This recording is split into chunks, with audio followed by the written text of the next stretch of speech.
Welcome to the Bible in the News. This week, Foreign Minister Sergei Lavrov wrote an article for the Global Affairs magazine where he reflected on Russia's past and future. In the lengthy article, he attempted to correct the picture painted by Western propaganda of Russia's development and current place in the world. Lavrov described the rise of the Kievan Rus, its adoption of Christianity in 988, over 1,028 years ago. He showed how Russia was the defender of Christianity during the Mongolian invasion and successor to the Byzantine Empire. He wrote, Rus bent under but was not broken by the heavy Mongolian yoke and managed to emerge from this dire trial as a single state, which was later regarded by both West and East as the successor to the Byzantine Empire that ceased to exist in 1453. An imposing country stretching along what was practically the entire eastern perimeter of Europe, Russia began a natural expansion towards the Urals and Siberia, absorbing their huge territories. Lavrov's understanding of Russia's development is in keeping with John Thomas and other Bible prophecy students who wrote about the origins of Russia from a biblical perspective. It is the successor to the Byzantine Empire and became the dragon of Revelation when the Russian rulers assumed the title of Tsar or Caesar, and Russia became the Third Rome. Lavrov reflected on the glory of Russia's previous leaders, such as Peter the Great, who put Russia in the center of political decision-making in Europe. He wrote, relying on tough domestic measures and resolute and successful foreign policy, Peter the Great managed to put Russia into the category of Europe's leading countries in a little over 2 decades. Since that time, Russia's position can no longer be ignored. Not a single European issue can be resolved without Russia's opinion. He also wrote of Catherine the Great, who put Russia into the center of military decision-making in Europe. He wrote, Russia's size, power, and influence grew substantially under Catherine the Great when, as the Chancellor Alexander put it, not a single cannon in Europe could be fired without our consent. Well, these reflections are by design, and the implications being that moving forward, no European issues will be resolved without Russia's opinion, and no guns will be fired in Europe without Russian consent. Anything else would be tragic, as he went on to state. Reflecting on the current situation in the European Union and NATO, Lavrov drew on historical attempts to unite Europe under Napoleon, which did not include Russia in the decision-making. He went on to write that during at least the past 2 centuries, any attempts to unite Europe without Russia and against it have inevitably led to grim tragedies, the consequences of which were always overcome with the decisive participation of our country. I'm referring in part to the Napoleonic Wars, upon the completion of which Russia rescued the system of international relations that was based on the balance of forces and mutual consideration for national interests, and ruled out the total dominance of one state in Europe, end quote. Well, according to Lavrov, Russia saved the day in Napoleonic times. Quoting the Russian Emperor Alexander I, he drew an analogy with today. He said, there can be no more English, French, Russian, or Australian policy. There can only be one policy, a common policy that must be accepted by both peoples and sovereigns for a common happiness. Well, this vision of the Tsars, and now the current leadership of Russia, is also in keeping with Bible prophecy. Ezekiel talks of an alliance of nations that spans Europe and Russia. We read in chapter 38, verses 2-3, the word of the Lord came unto me, saying, Son of man, set thy face against Gog, of the land of Magog, the prince of Rosh, in the RSV, of Meshech, of Tubal, and prophesy against him. Well, historians identify Rosh with Russia, Meshech with the Muscovite people who gave their name to Moscow, Tubal to the area of Tobolsk in Siberia, and the land of Magog with what we knew as Eastern Europe, and Gomer with France and Germany. Again, John Thomas, writing in Elpis Israel, looked for the development of the Tsars and the current Russian administration's vision of Europe.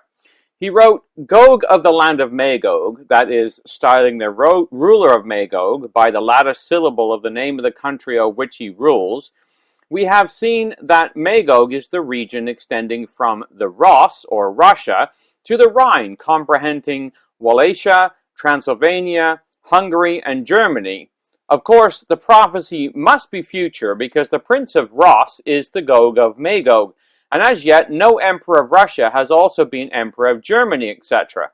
John Thomas, Elpis Israel, page 385. Ezekiel adds to this confederation Western Europe by the addition of Gomer and all his bands in verse 6. We read, Gomer and all his bands, the house of Togarmah of the north quarters, and all his bands, and many people with thee. Well, again, Thomas draws on ancient historians to make his conclusion on Gomer and all his bands. He writes, in this general description may easily be discerned that extended portion of the west of Europe comprehending ancient Gaul, Belgium, and the countries bordering on them, which constituted in our day the Napoleonic Empire. Gomer then points immediately to France. He continues, their country, according to the best modern geographers and historians, was bounded on the north by the ocean, on the west by the ocean, and on the Rhine, on the south by the Main, and on the east by the Weser, a river that runs through Germany. End quote. Well, Lavrov's vision of Russia united with Europe is in keeping with the picture painted by Ezekiel in chapter 38. These nations are not just united geographically, militarily, and politically, but to a common ideology. Lavrov then countered Western criticism that painted the Russian Revolution of 1917 as a barbaric coup that dragged down all of European history. He pointed out that the Russian Revolution was part of a movement that swept all of Europe. He writes, undoubtedly the Russian Revolution was a major event which impacted world history in many controversial ways. It has been regarded as a kind of experiment in implementing socialist ideas, which were then widely spread across Europe. The people supported them because wide masses gravitated towards social organization with reliance on the collective and community principles. End quote. Well, Lavrov's assessment of the Russian Revolution is in harmony with the biblical prophecies about the socialist experiment that would affect Europe. Revelation 16 describes the threefold doctrine that was incubated by the French Revolution and burst out across Europe. We read in Revelation chapter 16 and verses 13 to 14, I saw three unclean spirits like frogs come out of the mouth of the dragon, out of the mouth of the beast, and out of the mouth of the false prophet. For they are the spirits of devils working miracles, which go forth to the kings of the earth and the whole world to gather them to the battle of the great day of God Almighty. Well, the unclean teachings described as spirits of the demoniac or madmen would affect the kings of the earth and the whole world, eventually bringing them to the battle of Armageddon. This is the doctrine of liberty, equality, and fraternity, which is a false doctrine. As the Bible states in 2 Peter 2 verse 19, while they promise them liberty, they themselves are the servants of corruption. For of whom a man is overcome, the same is he brought into bondage. Lavrov's reflection on communism is a national admission to being infected by the spirit of the French Revolution, which he holds not as a stain on Russian society, but as a defining element. He states, it is appropriate to recall yet another anniversary which will be marked next year, the 100th anniversary of the Russian Revolution. Today, we are faced with the need to develop a balanced and objective assessment of those events, especially in an environment where, particularly in the West, many are willing to use this date to mount even more information attacks on Russia, and to portray the 1917 revolution as a barbaric coup that dragged down all Russian European history. Even worse, they want to equate the Soviet regime with Nazism, and particularly blame it for starting World War II. Without doubt, the Russian Revolution of 1917 and the ensuing Civil War were a terrible tragedy for our nation. However, all other revolutions were tragic as well.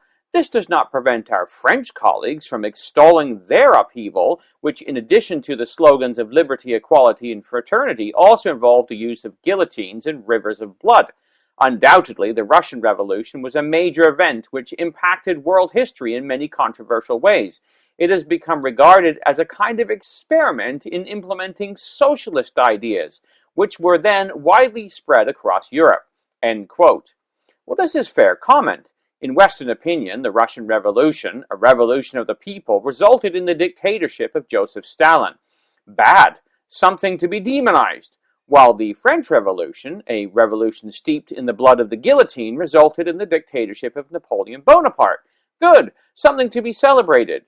The point is, both revolutions were bloody, resulted in dictatorships, but were the source of implementing socialist ideas that were widely spread across Europe. In other words, the frog spirits came out of the mouth of the European beast and out of the mouth of the Russian dragon. Well, remarkably, Lavrov then describes the collapse of the Soviet Union and the reforming of the nations released from Soviet influence. He states, if you take an unbiased look at the smaller European countries, which previously were part of the Warsaw Treaty and are now members of EU or NATO, it is clear that the issue was not about going from subjugation to freedom, which Western masterminds like to talk about, but rather a change of leadership. Russian President Vladimir Putin spoke about this not long ago. The representatives of these countries conceded behind closed doors that they can't take any significant decision without the green light from Washington or Brussels. End quote. Well, this is in keeping with the biblical principle. Romans 6 verse 16, know ye not that to whom you yield yourselves servants to obey, his servants you are to whom you obey, whether of sin unto death or obedience unto righteousness. All human governments are corrupt and fall under the sin unto death category. Whether communism, capitalist, or socialist, they are all governed by men.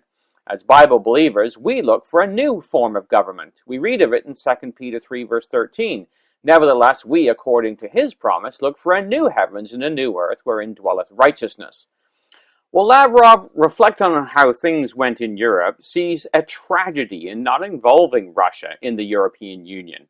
He says, we had a practical chance to mend Europe's divide and implement the dream of a common European home, which many European thinkers and politicians, including President Charles de Gaulle of France, wholeheartedly embraced. Russia was fully open to this option and advanced many proposals and initiatives in this connection. Logically, we should have created a new foundation for European security by strengthening the military and political components of the Organization for Security and Cooperation in Europe. End quote. Well, he sees the problem currently as being NATO. He wrote, unfortunately, our Western partners chose differently. They opted to expand NATO eastward and to advance the geopolitical space they controlled closer to the Russian border. This is the essence of the systemic problems that have soured Russia's relations with the United States and the European Union. It is notable that George Kennan, the architect of U.S. policy of containment of the Soviet Union, said in his winter years that the ratification of NATO expansion was a tragic mistake. Lavrov sees Western policy as the core issue in a divided world. He writes, the underlying problem of this Western policy is that it disregarded the global context. The current globalized world is based on an unprecedented interconnection between countries, so it's impossible to develop relations between Russia and the EU as if they remained in the core of global politics as during the Cold War. He continues, we see how the United States and the US-led Western alliance are trying to preserve their dominant positions by any available method, or, to use the American lexicon, to ensure their global leadership. Many diverse ways of exerting pressure, economic sanctions, and even direct armed intervention are being used.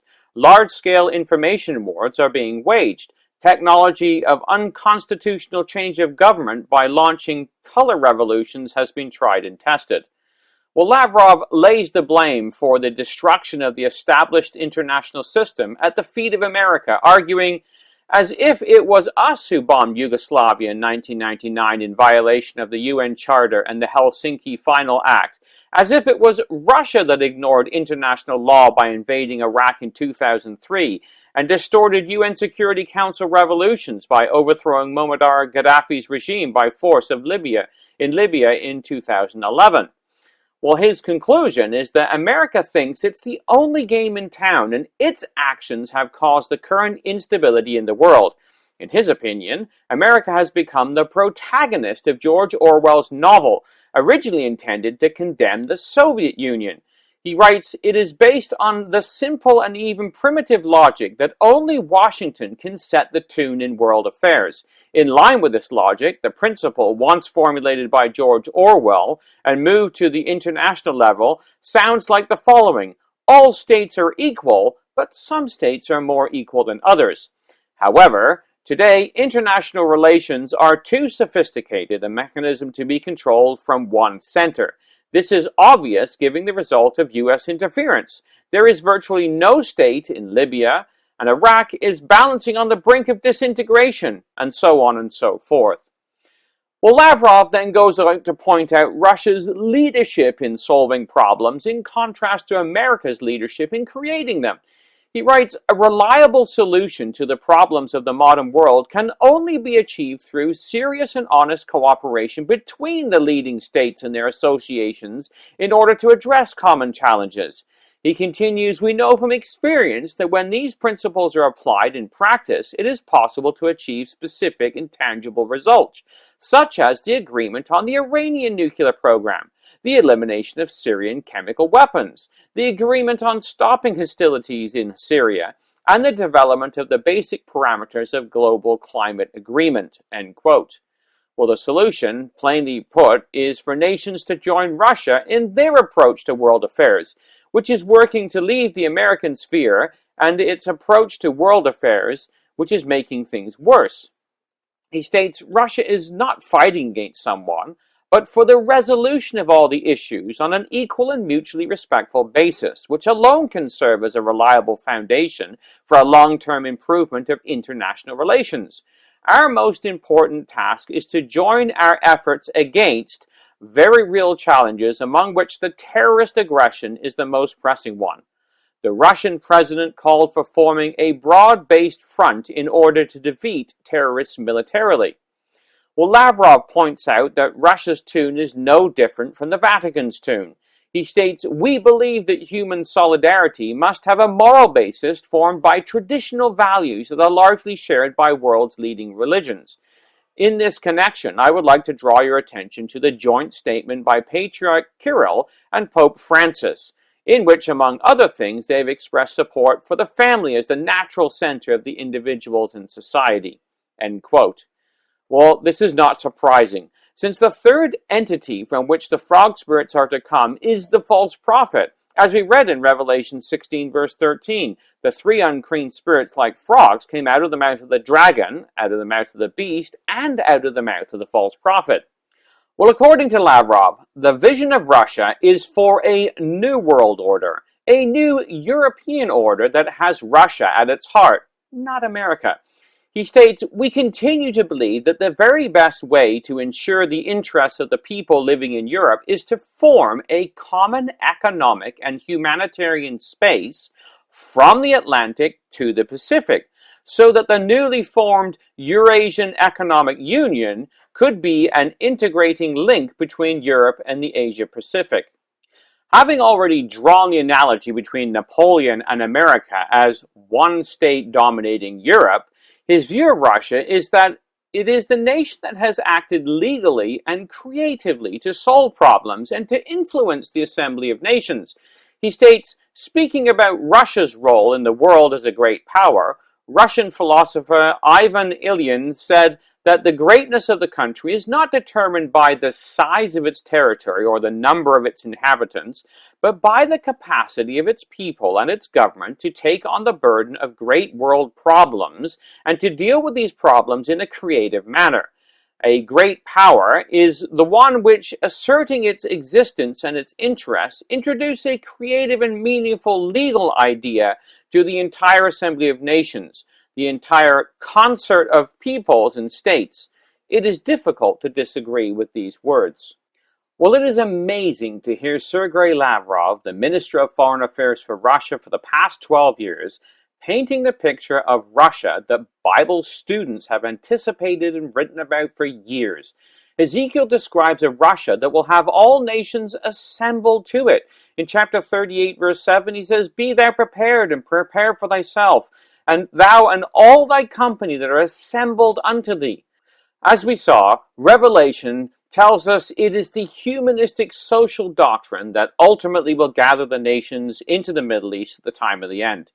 Revelation 16, verse 13 to 14, I saw three unclean spirits like frogs come out of the mouth of the dragon, Russia, out of the mouth of the beast, Europe, and out of the mouth of the false prophet, the Vatican, for they are the spirits of devils, working miracles. These are those teachings which go forth to the kings of the earth and of the whole world to gather them to the battle of the great day of God Almighty.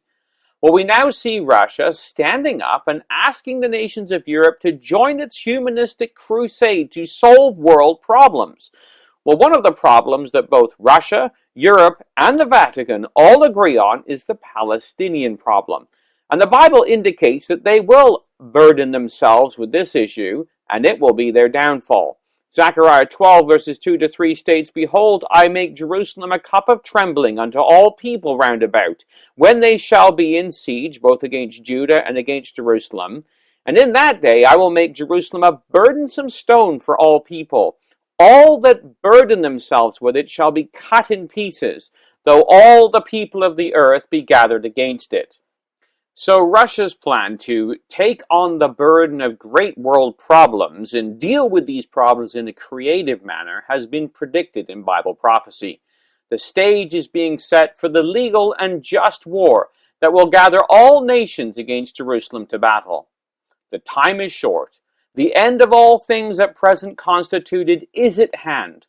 The long-expected but stealthy advent of the King of Israel is on the eve of becoming a fact. For the Bible in the News, this has been Jonathan Bowen joining you.